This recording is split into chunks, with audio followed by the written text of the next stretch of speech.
Bienvenidos de nuevo. Vamos a seguir ahora con la enseñanza sobre el pacto con David, el pacto del reino. Antes de empezar, quisiera darles un breve bosquejo, un breve resumen a dónde voy, para que me puedan seguir.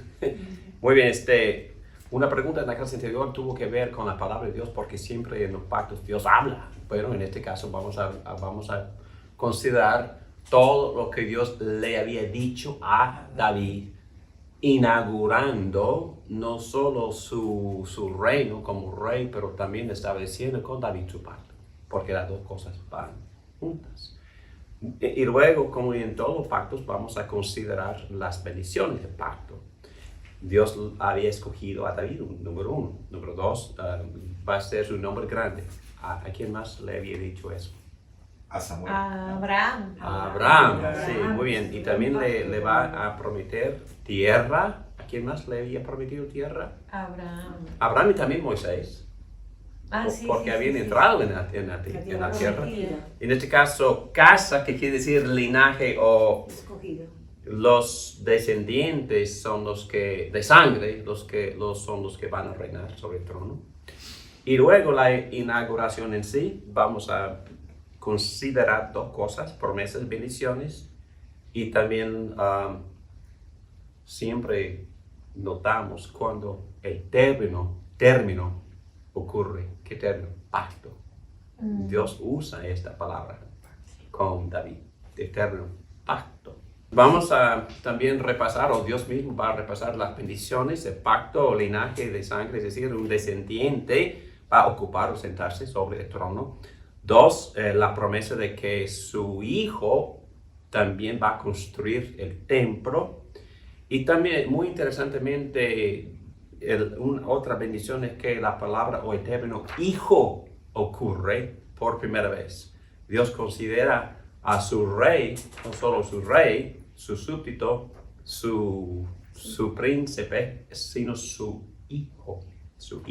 Eso también tiene mucho significado en cuanto al cumplimiento de estas profecías, ¿verdad? En el Nuevo Testamento, con Jesucristo y también con nosotros, hijos. Exacto, yo les quería preguntar, ese pacto es también con nosotros, porque somos descendientes de... Sí, definitivamente. En todos los pactos y al final vamos a considerar las aplicaciones, porque no solo son para estos hombres y personas antiguas, es decir, el contenido de las promesas principalmente son para nosotros.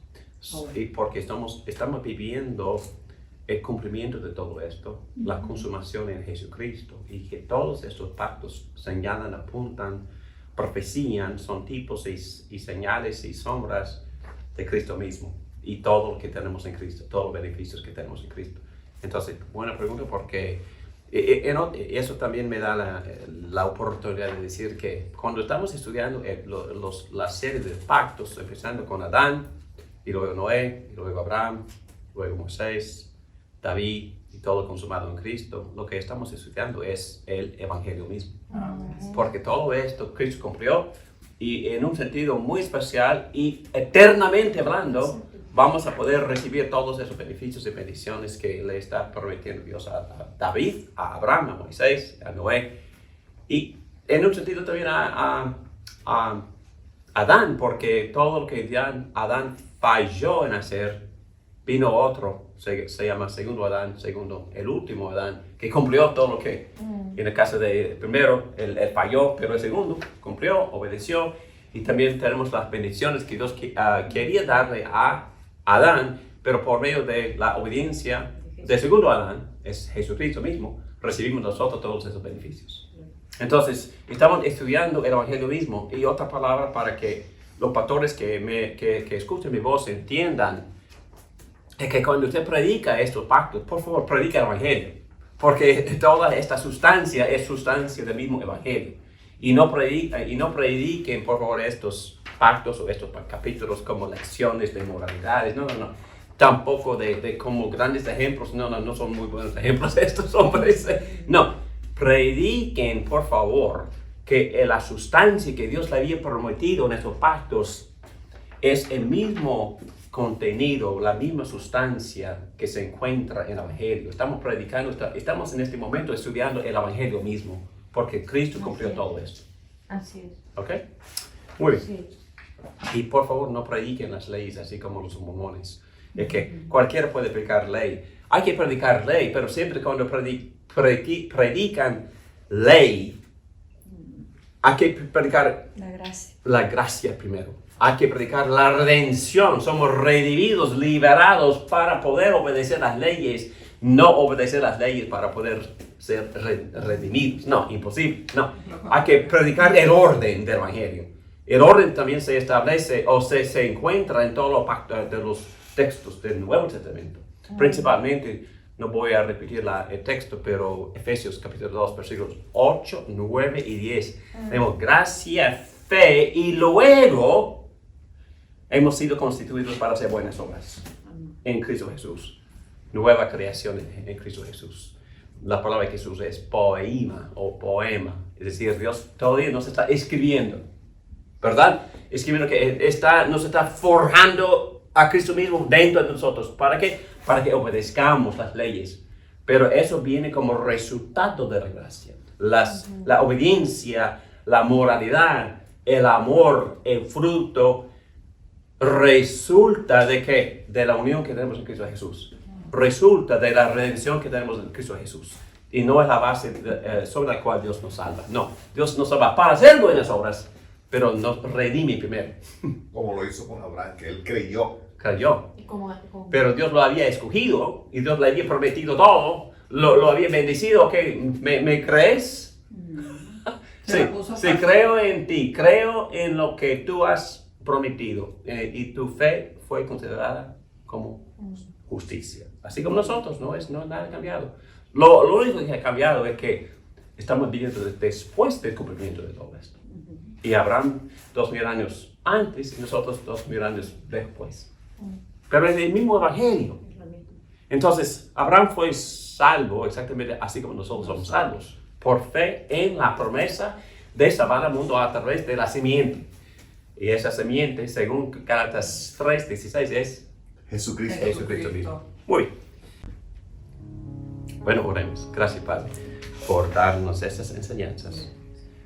Ayúdanos a entender, comprender y poner en práctica y enseñar y predicar el Evangelio por estudiar el pacto con David, el pacto del reino. Gracias por darnos el reino no sacudible, el reino permanente que tenemos. Y gracias por esas profecías, estos tipos que tenemos en el pacto con David, que nos ayudan a comprender lo que es tu reino de paz, justicia y gozo del Espíritu Santo. Gracias, Padre. Muy bien, establecimiento en página 128. Establecimiento del arca en Jerusalén. ¿Por qué empezamos aquí? ¿Qué significado tiene el arca? Cuando el arca está presente, ¿quién más está presente? Dios mismo en este caso. Un palacio versus una tienda. Vamos a ver que hay un juego de palabras aquí en esta sección. En el versículo 2 de capítulo 7 de 2 Samuel, David lamenta el hecho de que él vivía en un palacio y el Dios del universo moraba en una tienda. Hay algo de malo aquí, piensa David. David entiende que existimos para glorificar a Dios. Glorificamos a Dios porque Él es más grande que nosotros. Es incongruente que el arca del pacto esté en una tienda y David en un palacio. El tabernáculo era una estructura hermosa, elaborada y portátil, pero es una tienda. Es una tienda relativamente pequeña. David se comunica con Natán. Tenemos que corregir esta incongruencia. Y Natán le responde, capítulo 7, versículo 3 de 2 Samuel. Bien respondió Natán. Haga su majestad lo que su corazón le dicte, pues el Señor está con usted. Wow. Pero no fue David, ¿verdad? Que construyó el templo. ¿Qué pasó? ¿Pecó Natán por decírselo? Bueno, vamos a ver que no. No, Natán le había dicho a David, pues el Señor está con usted. En otras palabras, él está respondiendo como amigo y no como profeta. Como confirmación, Dios le dijo a Natán en el versículo 9, Yo he estado contigo por donde quiera que has ido y he aniquilado a todos tus enemigos. Ahora voy a hacerte tan famoso como las más grandes de la tierra. Natán no había hablado como profeta. Él solo expresó lo que era su sabiduría como hombre santo y sabio. Y también gran amigo de David. El Señor sí estaba con David. Siempre había estado con David donde quiera que él había ido. El comentarista, que quizás ustedes han leído, Matthew Henry o Mateo Henry, el gran comentarista, él tenía la razón cuando opinó que el intento de Natán, el profeta Natán, era el de afirmar los instintos nobles y santos de David, cuando dijo: haga su majestad lo que su corazón le dicte. También más adelante, el hijo de David, Salomón, afirma que le gustaba el deseo de David para construir el templo. En su oración de dedicación del templo, Salomón dijo, pues eso vino mucho después, ¿verdad? En primer Reyes. Pues bien, mi padre David tuvo mucho interés en construir un templo en honor del Señor, Dios de Israel. Pero el Señor le dijo: me agrada que te hayas interesado en construir un templo en mi honor. Sin embargo, no serás tú quien me lo construya, sino un hijo de tus entrañas. Él será quien construya el templo en mi honor. Natán está afirmando la nobleza del corazón de David. Su deseo era correcto. Es correcto que Dios es más importante que cualquier otro rey humano. Y es correcto el deseo que Dios tenga su templo. Entonces, Natán no nada más estaba afirmando la nobleza y la santidad de su rey David cuando le dijo eso. Pero el Señor habla. Entonces, como ya hemos dicho, en todos los pactos, Dios establece todo, Dios escoge todo y Dios promete todo. Y Dios establece los términos del pacto. Y ahora vamos a ver todo esto en 2 Samuel capítulo 7. Es el capítulo, el pasaje clave para entender lo que es y en qué consiste el pacto de Dios con David, su rey. Bueno, aquí está la respuesta a Natán, que está llena de gracia, la respuesta de parte de Dios. Entonces Dios tiene que corregir lo que pasó en esta conversación, pero lo hace de inmediato. Vamos a ver. 2 Samuel capítulo 7, el versículo 5. Ve y dile a mi siervo David que así dice el Señor: ¿serás tú acaso quien me construya una casa para que yo la habite? Desde el día en que saqué a los israelitas de Egipto y hasta el día de hoy, no he habitado en casa alguna, sino que he andado de acá para allá, en una tienda de campaña a manera de santuario. Todo el tiempo que anduve con los israelitas, cuando mandé a sus gobernantes que pastorearan a mi pueblo Israel, ¿acaso le reclamé a alguno de ellos el no haberme construido una casa de cedro? La misma noche en que Natán le había dicho a David: haga su majestad lo que su corazón le dicte, el Señor va directamente a Natán y le dice: el Señor te hace saber que será Él quien te construya una casa. Este mensaje de Dios es sabio y lleno de gracia. Primero, no le da este mensaje a otro profeta. ¿Qué lío resultaría si Dios hubiera hablado con otro? ¿Verdad? Entonces el mundo empezaría a murmurar que Natán se equivocó y David es muy vanglorioso. No, pero Dios evita cualquier posibilidad de confusión o conflicto por hablar directamente con Natán y no con otro. Esta acción de Dios les ayuda a los dos, Natán y David. Dios salva las reputaciones de los dos. Número 2, aquí el comentario dice que Dios no espera. Él va directo y pronto a Natán para que le diera el mensaje a David. Así David no tuvo oportunidad de actuar en sus deseos y experimentar la vergüenza de tener que cambiar sus planes. En esto vemos la bondad de Dios, ¿verdad? Interesante, ¿no? La manera de Dios está llena de gracia. La gracia de Dios se ve en que Dios no regañó a David por tener ese deseo en su corazón. No, las palabras de Dios son bondadosas. Aún en el contexto de decirle no a su siervo, Dios honra el deseo de su corazón. También la bondad y gentileza de Dios se ve en que Él se dirige a David con una pregunta en el versículo 7. ¿Recuerdas esa pregunta? En 1 Reyes, capítulo 8, versículo 18, vemos la disposición tan mansa de Dios. Dios, en efecto, está diciéndole, yo sé lo que tú quieres hacer y yo amo el hecho de que quieres hacerlo, pero he elegido a otro que lo haga. Dios le da a David un recordatorio de una verdad espiritual. Mientras mi gente vivía en carpas, también yo vivía en una carpa. El Dios soberano se acerca a su gente y se encarna con ellos. Dios está dispuesto a identificarse con su gente. Se acerca a su pueblo, a vivir con su pueblo.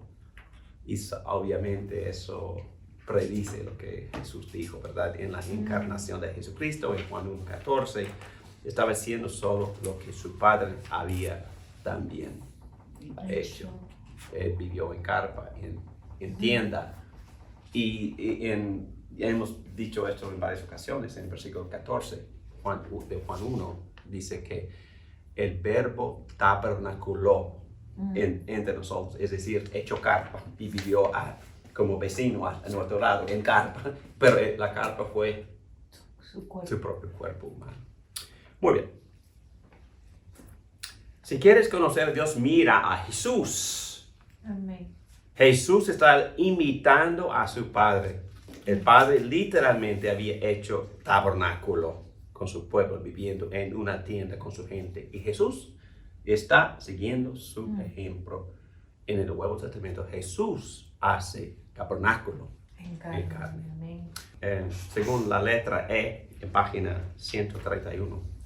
Vamos a ver las bendiciones de Dios para David. Recuerden que en todos los pactos Dios habla y Dios es el que bendice. Y Él ahora tiene una lista bastante larga de bendiciones para su siervo David. Número 1, elección, como siempre. Dios es el que elige. Dios escogió a David y lo hizo rey. Segundo Samuel, versículo 8 del capítulo 7. Pues bien, dile a mi siervo David, que así dice el Señor Todopoderoso. Yo te saqué de Radí para que en vez de cuidar ovejas, gobernarás a mi pueblo Israel. El énfasis de Dios es, yo te hice rey de Israel. Es un énfasis en elección. Dios escogió personal y específicamente a David. 2. Dios está con David y lo hará grande. Yo he estado, dice Dios, por donde quiera que has ido y he aniquilado a todos tus enemigos. Y ahora voy a hacerte tan famoso como los más grandes de la tierra. En otras palabras, está prometiéndole un gran nombre y una buena reputación. Recordamos que Dios le había dicho lo mismo a Abraham en Génesis 12. Hay hombres que quieren hacerse a sí mismos de un gran nombre, pero Dios es el que determina estas cosas. Recuerden lo que estudiamos en capítulo 11 de Génesis, es que Dios castigó a los que querían hacer grandes nombres para sí mismos. 3. Dios establecerá tierra. Dios establecerá a su pueblo en su propia tierra. También voy a designar un lugar para mi pueblo Israel y allí los plantaré para que puedan vivir sin sobresaltos. Sus malvados enemigos no volverán a humillarlos como los han hecho desde el principio, desde el día en que nombré gobernantes sobre mi pueblo Israel. Y a ti te daré descanso de todos tus enemigos. Esta promesa de la tierra, aunque no recuerda de lo que Dios le había prometido a Abraham en Génesis 12 y 15, también es confirmado en el pacto con Moisés. En el pacto con Moisés, la tierra es dividida entre las tribus. En el tiempo de los jueces es cuando Israel empezó a ser gobernado según estas divisiones. Lo que Dios está enfatizando aquí es algo que fue especificado en las administraciones anteriores, con Abraham y con Moisés. Lo que vemos con claridad es que el pacto con David no esquiva o pasa por alto el pacto con Moisés, en cambio lo cumple. Eso es también para ayudarnos a establecer la veracidad del lugar del pacto con Moisés en la serie de pactos de gracia. La siguiente bendición tiene que ver con la casa. Número 4, Dios hará una casa para David. Segundo Samuel, capítulo 7, versículo 11. Desde el día en que nombré gobernantes sobre mi pueblo Israel, y a ti te daré descanso de todos tus enemigos. Pero ahora el Señor te hace saber que será Él quien te construya una casa. Cuando tu vida llegue a su fin y vayas a descansar entre tus antepasados, yo pondré en el trono a uno de tus propios descendientes y afirmaré su reino. Será Él quien construya una casa en mi honor, y yo afirmaré su trono real para siempre. Hay un juego de palabras aquí. En hebreo la palabra usada para casa es la misma que se usa para palacio, también para templo y también para dinastía, o casa significa dinastía. Hay un triple significado acá: casa o dinastía, palacio, templo. David le dice a Dios: Señor, te voy a construir una casa, es decir, templo, lo que tiene en mente, ¿no? Y Dios le responde a David: te voy a construir una casa y no un palacio. Él tiene en mente una dinastía. Es un juego de palabras muy hermoso. Lo que Dios está prometiendo a David es que los monarcas de Israel van a ser los descendientes de él, de David. Muy bien, ¿verdad? Que ya hemos visto lo que Dios está prometiendo a David en este pacto del reino. Muy bien. Entonces aquí vemos en Samuel, segundo Samuel capítulo 7, la inauguración formal del pacto de Dios con David. Voy a leer otra vez estos textos. Cuando tu vida llegue a su fin y vayas a descansar entre tus antepasados, yo pondré en el trono a uno de tus propios descendientes y afirmaré su reino. Será él quien construya una casa en mi honor, y yo afirmaré su trono real para siempre. Yo seré su padre y él será mi hijo. Así que cuando haga lo malo, lo castigaré con varas y azotes, como lo haría un padre. Sin embargo, no le negaré mi amor, como se lo negué a Saúl, a quien abandoné para abrirte paso. Tu casa y tu reino durarán para siempre delante de mí. Tu trono quedará establecido para siempre. Natán le comunicó todo eso a David, como lo había recibido por revelación. Entonces aquí vemos todo lo que Dios está estableciendo en esta faceta del pacto de gracia. Está estableciendo su reino por medio de su trono, y le está prometiendo muchas cosas a su rey. Vemos promesas y bendiciones que enmarcan el pacto. Este pasaje alista las promesas y bendiciones del pacto. Y si leemos claramente ese párrafo arriba, según Samuel capítulo 7, ahí está todo. Pero también, como ya hemos mencionado, el término pacto se encuentra. Y yo menciono esto porque a veces los que dicen que estas conversaciones entre Dios y cualquier figura del Antiguo Testamento no son pactos, porque a veces no ocurre de inmediato la palabra pacto, pero ocurre más adelante. Y en el caso de Adán no ocurre. Pero en otra profeta menor, creo que, no recuerdo dónde, Oseas, ¿verdad? Oseas, cuando él habla de contrato, entre comillas, contacto entre Dios y Adán. Él sí menciona la palabra pacto, pero aquí se menciona la palabra pacto, entonces no cabe duda. Dios está estableciendo un pacto.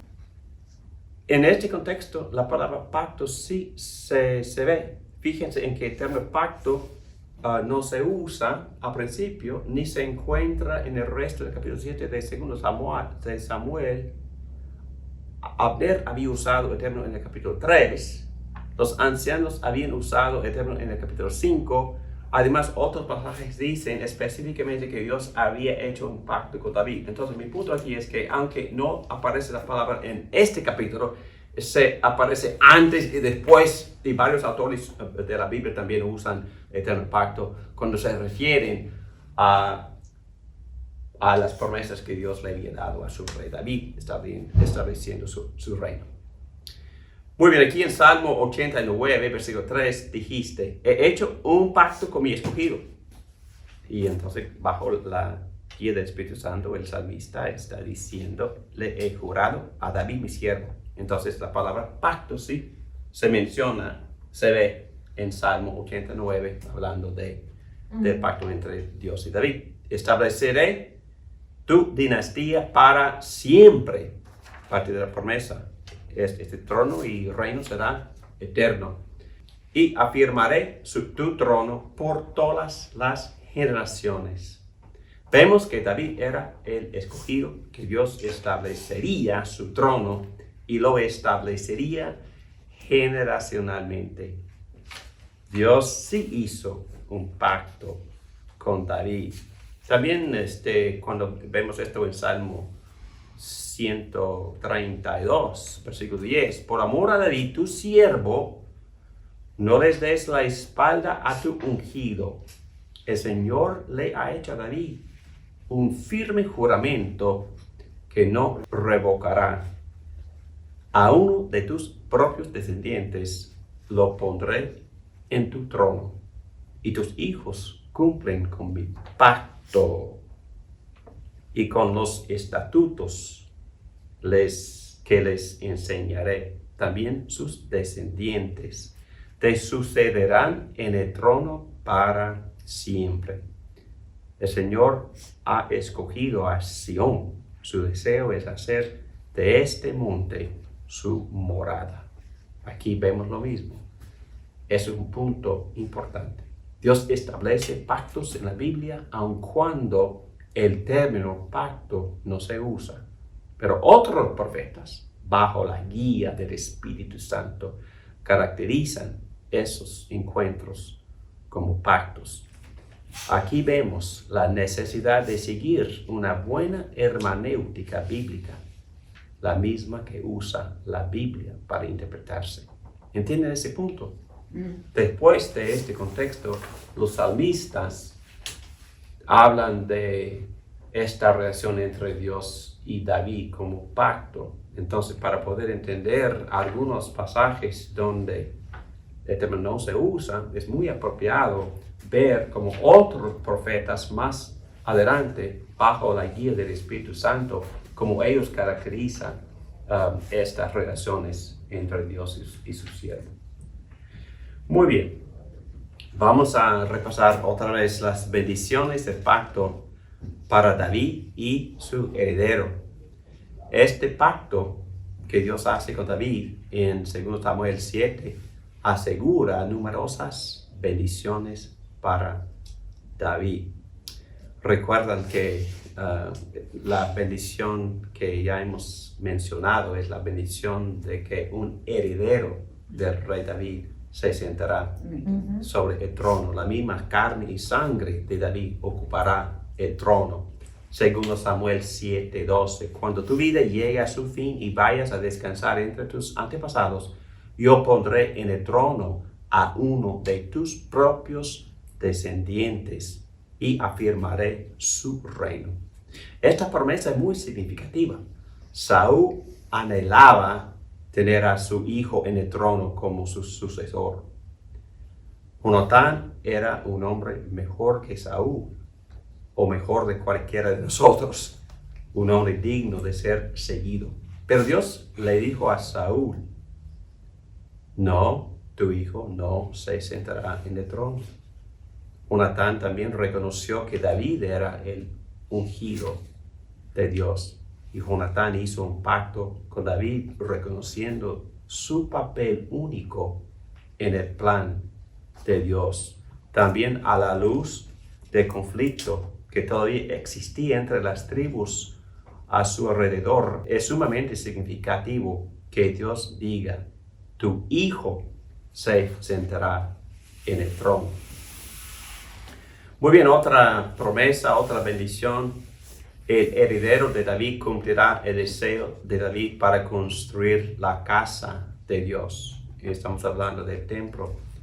Según Samuel 7:13, será él quien construya una casa en mi honor, y yo afirmaré su trono real para siempre. El deseo de David de construir una casa para Dios será realizado por su descendiente, su heredero. En efecto, Dios le dice a David, ¿tú quieres construirme una casa? Tú podrías juntar los materiales, pero será tu hijo quien me construirá mi casa.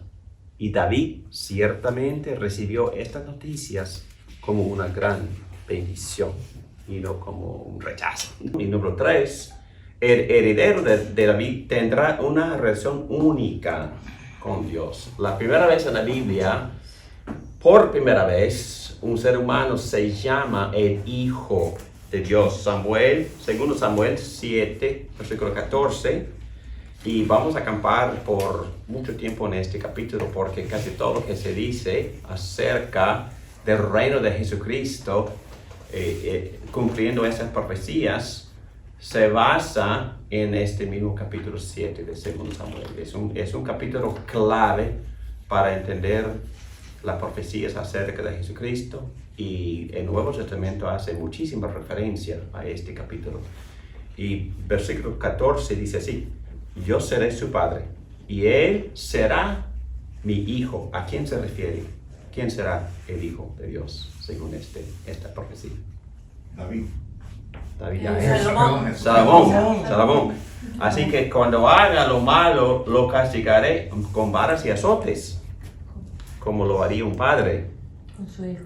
Pero vamos a ver que no pierde la continuidad de la herencia. El heredero tendrá una relación única y especial con Dios. Relación padre-hijo. Cuando Natán proclama estas palabras, estaba diciendo algo nuevo y único.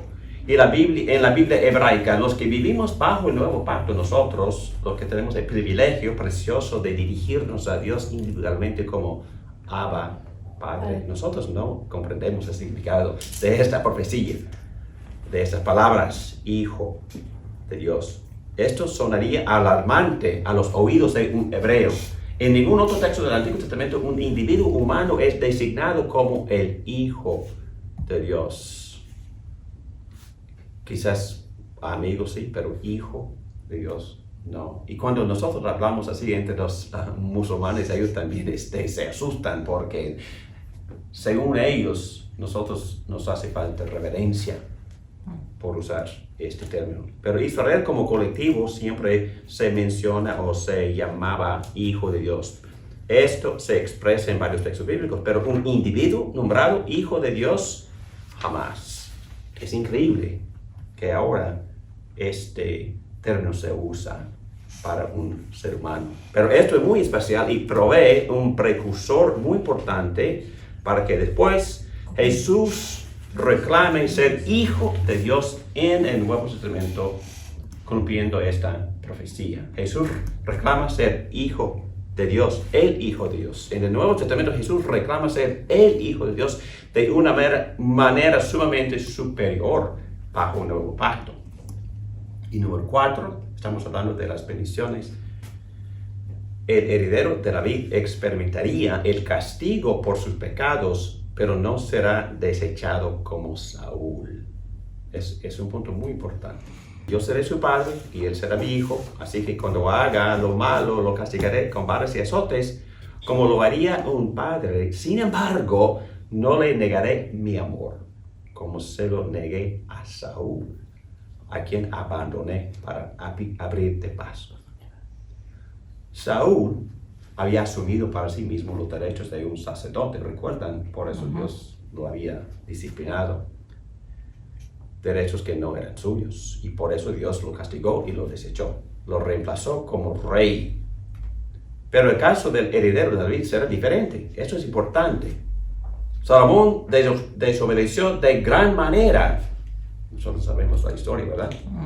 Pero Dios no lo desechó. Salomón fue disciplinado y castigado, pero siguió como rey. No sabemos lo que esto significa acerca del estado de Salomón ante el Señor, hablando de su salvación. Comentario del profesor Duncan. Pero no afectaría la perpetuidad de su trono y su reino.